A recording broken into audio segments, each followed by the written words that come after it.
मैं द्रौपदी मुर्मू ईश्वर की शपथ लेता हूँ कि मैं श्रद्धापूर्वक भारत के राष्ट्रपति के पद का कार्यपालन करूंगी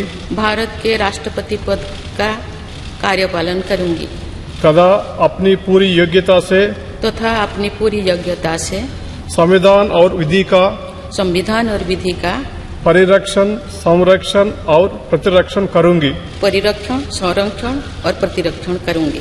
और मैं भारत की जनता की सेवा और कल्याण में निरत रहूंगी।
राष्ट्रपति महोदया, आपका आदेश हो तो आपके पद ग्रहण की उद्घोषणा की जाए और उसे भारत के राजपत्र में प्रकाशित किया जाए। इसकी सूचना प्रमुख सेना केंद्रों तथा विदेश स्थित सभी भारतीय मिशनों, राज्य सरकारों तथा संघ शासित प्रदेशों क्षेत्रों के प्रशासकों को भेजी जाए। भारत सरकार के सभी मंत्रालयों और विभागों को भी सूचना तथा आवश्यक आदेश जारी करने हेतु भेजा जाए।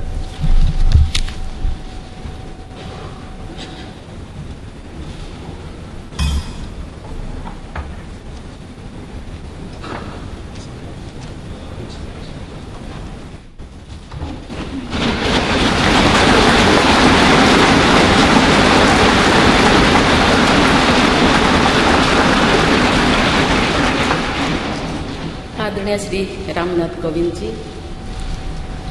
उपराष्ट्रपति श्री एम वेंकैया नायडू जी, प्रधानमंत्री श्री नरेंद्र मोदी जी, लोकसभा के स्पीकर श्री ओम बिरला जी, चीफ जस्टिस एन.वी. रमन्ना जी, सम्मानित सांसदगण, अन्य महानुभावों, देवियों और स्वजनों तथा मेरे प्यारे देशवासियों, सभी को जोहार।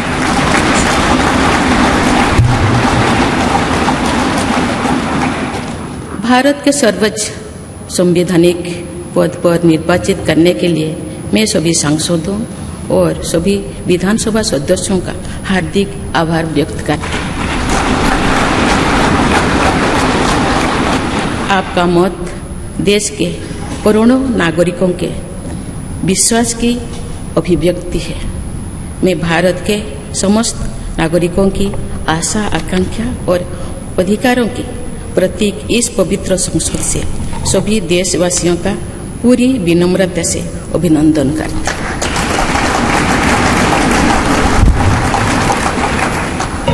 आपकी आत्मीयता, आपका विश्वास और आपका सहयोग मेरे लिए इस नए दायित्व का निभाने में मेरी बहुत बड़ी ताकत रहेगी। मुझे राष्ट्रपति के रूप में देश ने एक ऐसे महत्वपूर्ण कालखंड में चुना है जो हम अपनी आज़ादी का अमृत महोत्सव मना रहे हैं।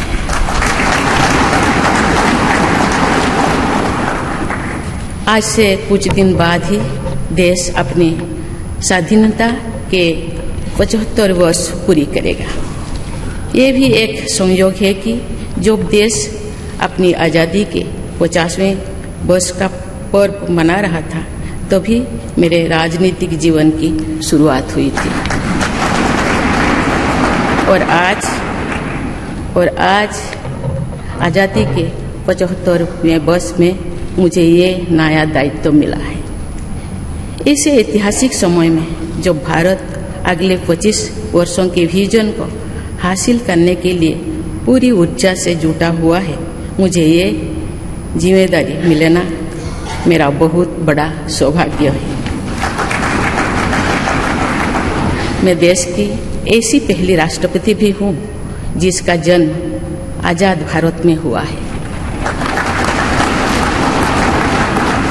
हमारे स्वाधीनता सेनानियों ने आज़ाद हिंदुस्तान के हम नागरिकों से जो अपेक्षाएं की थी उनकी पूर्ति के लिए इस अमृत काल में हमें तेज गति से काम करना होगा। इन 25 वर्षों में अमृत काल की सिद्धि का रास्ता 2 पटरी पर आगे बढ़ेगा, सबका प्रयास और सबका कर्तव्य। भारत के उज्जवल भविष्य के नई विकास यात्रा हमें सबके प्रयास से करनी है, कर्तव्य पथ पर चलते हुए करनी ही है। काल यानी 26 जुलाई को कारगिल विजय दिवस भी है।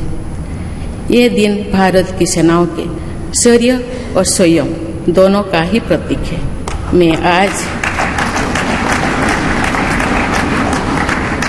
आज देश की सेनाओं को तथा देश के समस्त नागरिकों को कारगिल विजय दिवस की अग्रिम शुभकामनाएं देती हूँ। देवियों और स्वजनों, मैंने अपनी जीवन यात्रा पूर्वी भारत में ओडिशा के एक छोटे से आदिवासी गांव से शुरू की थी। मैं जिस पृष्ठभूमि से आती हूँ वहाँ मेरे लिए प्रारंभिक शिक्षा प्राप्त करना भी एक सपने जैसा ही था, लेकिन अनेक बाधाओं के बावजूद मेरा संकल्प दृढ़ रहा और मैं कॉलेज जाने वाली अपने गांव की पहली बेटी थी।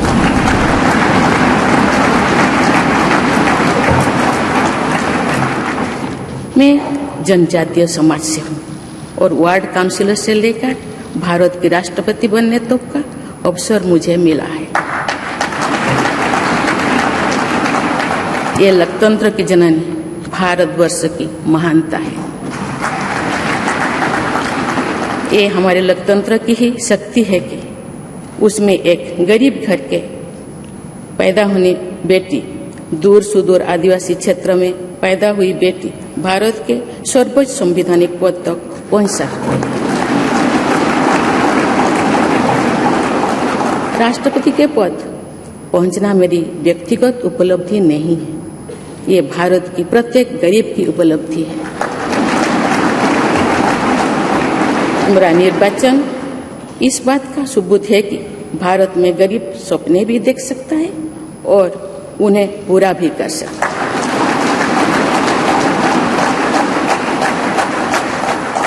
और ये मेरे लिए बहुत संतोष की बात है कि जो सदियों से वंचित रहे, जो जीवन विकास के लाभ से दूर रहे, वे गरीब, दलित, पिछड़े तथा आदिवासी मुझे ये अपना प्रतिबिंब देख सकते हैं। मेरे इस निर्वाचन में देश के गरीब व का आशीर्वाद शामिल है। देश की करोड़ों महिलाओं और बेटियों के सपनों और सामर्थ्य की झलक है। मेरे इस निर्वाचन में पुराने लीग से हटकर नए रास्ता पर चलने वाले भारत के आज के युवाओं का साहस भी शामिल है। ऐसे प्रगतिशील भारत का नेतृत्व करते हुए आज मैं खुद को गौरवान्वित महसूस कर रही हूँ। मैं आज समस्त देशवासियों को, विशेषकर भारत के युवाओं को तथा भारत की महिलाओं को ये विश्वास दिलाती हूँ कि इस पद पर कार्य करते हुए मेरे लिए उनके हित सर्वोपरि होंगे। देवियों और स्वजनों, मेरे सामने भारत के राष्ट्रपति पद की ऐसी महान विरासत है जिसने विश्व में भारतीय लोकतंत्र की प्रतिष्ठा का निरंतर मजबूत किया है। देश के प्रथम राष्ट्रपति डॉक्टर राजेंद्र प्रसाद से लेकर श्री रामनाथ कोविंद जी तक अनेक विभूतियों ने इस पद को सुशोभित किया है। इस पद के साथ साथ देश ने इस महान परंपरा के प्रतिनिधित्व का दायित्व भी मुझे सौंपा है। संविधान के आलोक में मैं पूरी निष्ठा से अपने कर्तव्यों का निर्वहन करूंगी। मेरे लिए भारत के लोकतांत्रिक सांस्कृतिक आदर्श और सभी देशवासी हमेशा मेरे ऊर्जा के स्रोत रहेंगे। देवियों और स्वजनों, हमारे संवैधानिक संग्राम में, स्वाधीनता संग्राम में एक राष्ट्र के तौर पर भारत की नई यात्रा की रूपरेखा तैयार की है। हमारा स्वाधीनता संग्राम उन संघर्षों और बलिदानों की अविरल धारा है जिसने आजाद भारत के लिए कितनी ही आदर्शों और संभावनाओं की सिंचा था। पूज्य बापू ने हमें स्वराज, स्वदेशी, स्वच्छता और सत्याग्रह द्वारा भारत के सांस्कृतिक आदर्शों की स्थापना का मार्ग दिखाया था। नेताजी सुभाष चंद्र बोस, नेहरू जी, सरदार पटेल, बाबा साहेब अम्बेडकर, भगत सिंह, सुखदेव, राजगुरु, चंद्रशेखर आजाद जैसे अनगिनत स्वाधीनता सेनानियों ने हमें राष्ट्र की स्वाभिमान को सर्वोपरि रखने की शिक्षा दी थी। रानी लक्ष्मीबाई, रानी वेलु नाचियार, रानी गाईदिन्लु और रानी चेन्निमा जैसी अनेकों वीरांगनाओं ने राष्ट्र इच्छा और राष्ट्र निर्माण में नारी शक्ति की भूमिका को नई ऊर्जा दी है। संथाल क्रांति, पाइक क्रांति से लेकर कोल क्रांति और भील क्रांति ने स्वतंत्रता संग्राम में आदिवासी योगदान को और सशक्त किया। सामाजिक उत्थान एवं देश प्रेम के लिए धरती आबा भगवान बिरसा मुंडा जी के बलिदान से हमें प्रेरणा मिली थी। मुझे खुशी है कि आजादी की लड़ाई में जनजातीय समुदाय के योगदान को समर्पित अनेक म्यूजियम देश भर में बनवाया जा रहा है। देवियों और स्वजनों, एक संसदीय लोकतंत्र के रूप में 75 वर्ष में भारत ने प्रगति के संकल्प को सहभागिता एवं सर्वसम्मति से आगे बढ़ाया है। विविधताओं से भरे अपने देश में हम अनेक भाषा, धर्म, संप्रदाय, खान पान, रहन सहन, रीति रिवाजों का अपनाते हुए एक भारत श्रेष्ठ भारत के निर्माण में सक्रिय है। आजादी के 75वें वर्ष के अवसर पर आया है अमृतकाल। भारत के लिए नए संकल्पों का कालखंड है। आज मैं इस नए युग के स्वागत में अपने देश को नई सोच के साथ तत्पर और तैयार देख रही हूँ। भारत आज हर क्षेत्र में विकास का नया अध्याय जोड़ रहा है। कोरोना महामारी के वैश्विक संकट का सामना करने में भारत ने जिस तरह का सामर्थ्य दिखाया है, उसने पूरे विश्व में भारत की साख बढ़ाया है।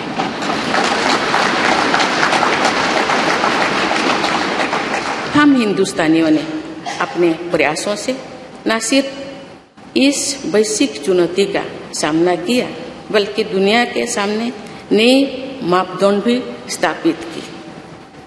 कुछ दिन पहले भारत ने कोरोना वैक्सीन की 200 करोड़ डोज लगाने का कीर्तिमान बनाया।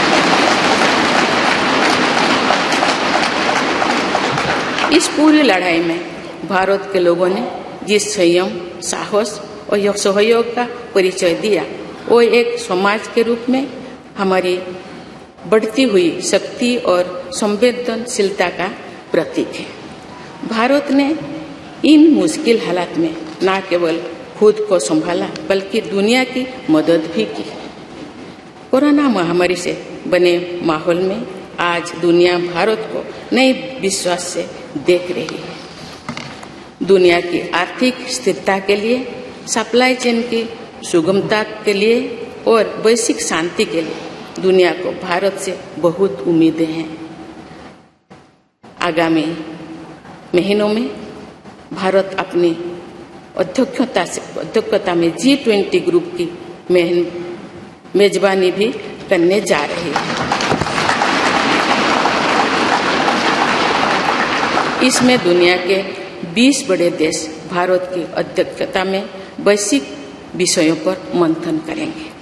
मुझे विश्वास है भारत में होने वाले इस मंथन से जो निष्कर्ष और नीतियां निर्धारित होंगे, उनसे आने वाले दशकों की दिशा तय होगी। देवियों और स्वजनों, दशकों पहले मुझे रायरंगपुर में श्री अरबिंदो इंटीग्रल स्कूल में शिक्षक के रूप में कार्य करने का अवसर मिला था। कुछ ही दिनों के बाद श्री अरबिंदो जी की 150वीं जन्म जयंती मनाई जाएगी। शिक्षा के बारे में श्री अरबिंदो के विचारों ने मुझे निरंतर प्रेरित किया है। जनप्रतिनिधि के रूप में विभिन्न पदों पर कार्य करते हुए और फिर राज्यपाल के रूप में भी मेरा शिक्षण संस्थानों के साथ सक्रिय जुड़ाव रहा है। मैंने देश के युवाओं के उत्साह और आत्मबल को करीब से देखा है। हम सभी के श्रद्धेय अटल जी कहा करते थे कि देश के युवा जब आगे बढ़ते हैं तो वे सिर्फ अपने ही भाग्य नहीं बनाते, बल्कि देश का भी भाग्य बनाते हैं।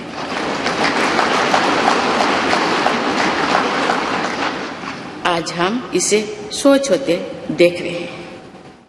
वोकल फॉर लोकल से लेकर डिजिटल इंडिया तक हर क्षेत्र में आगे बढ़ रहा आज का भारत विश्व के साथ कदम से कदम मिलाकर औद्योगिक क्रांति 4.0 के लिए पूरी तरह भारत तैयार है।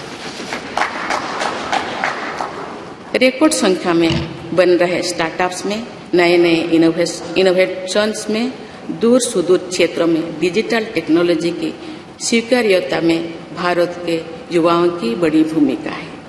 बीती वर्षों में भारत ने जिस तरह महिला सशक्तिकरण के लिए निर्णय लिए हैं, नीतियां बनाई गई है, इससे भी देश में एक नई शक्ति का संचार हुआ है। मैं चाहती हूँ कि हमारी सभी बहनें व बेटियां अधिक से अधिक सशक्त हो तथा वे देश के हर क्षेत्र में अपना योगदान बढ़ाती रहें। मैं अपने देश के युवाओं से कहना चाहती हूँ कि आप न केवल अपने भविष्य का निर्माण कर रहे हैं, बल्कि भविष्य के भारत की नींव भी रख रहे हैं। देश के राष्ट्रपति के तौर पर मेरा हमेशा आपको पूरा सहयोग रहेगा।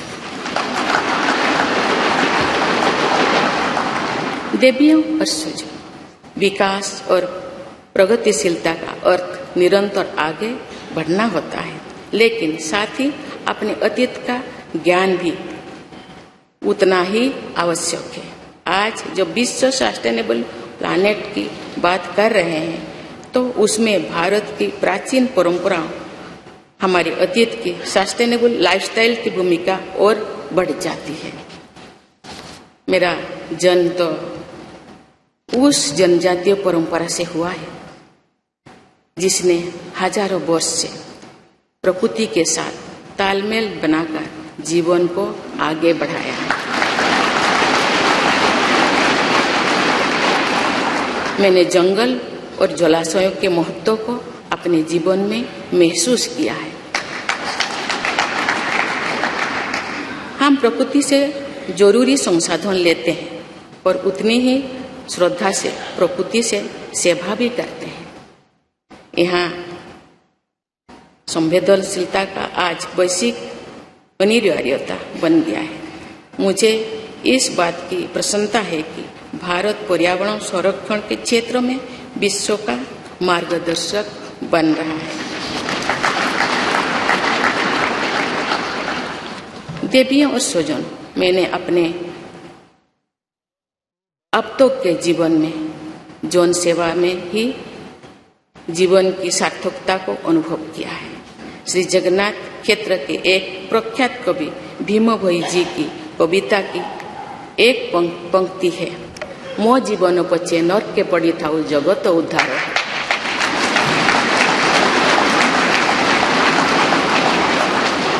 अर्थात अपने जीवन के हित और हित से बड़ा जगत कल्याण के लिए कार्य करना होता है। जगत कल्याण की इसी भावना के साथ मैं आप सब के विश्वास पर खरा उतरने के लिए पूरी निष्ठा व लगन से काम करने के लिए सदैव तत्पर रहूंगी। आइए हम सभी एकजुट होकर समर्पित भाव से कर्तव्य पथ पर आगे बढ़े तथा वैभवशाली व आत्मनिर्भर भारत का निर्माण करें। धन्यवाद। जय हिंद।